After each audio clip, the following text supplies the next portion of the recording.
Rakel, svona, eftir fyrstu mínúna þá var þetta eiginlega bara svona í ykkar höndum, þessi leikur, fannst manni?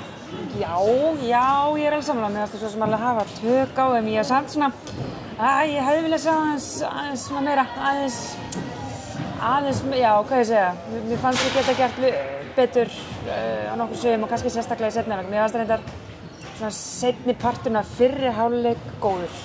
Þar stigum við upp og náðum góðu forskoti og góð stemning og bara flott vörn og allt fylgdi með.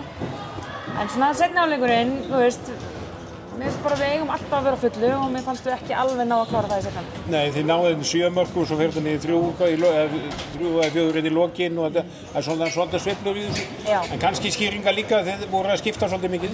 Já, auðvitað, þú veist, viljum við reyna að nýta mannskapinn okkar og koma leikmönnum inn farandi hérna inn í úrslitakeppni.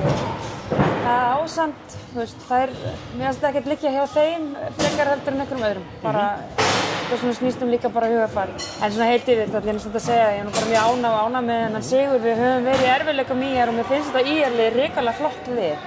Þannig að ég er rosalega ánægð með þennan sigur og svona í raun og veru var hann aldrei hættu. Nei, það má segja þessi gamli frasi, þið gerðu það sem þurfti. Já, nákvæmlega. En þetta er svona, þessi sigur og svona tryggir ykkur annarsætið sem er svona áfangið á lengri leið. Já, það er bara flott og það er eitthvað sem við vorum að stefna að svona þegar í vetur þegar við varum ljóst að myndum kannski ná þessum deildarmeistaratitli. Það er bara mjög gott og mér finnst það góður árangur og mér finnst líka bara búið góð gangur á okkur.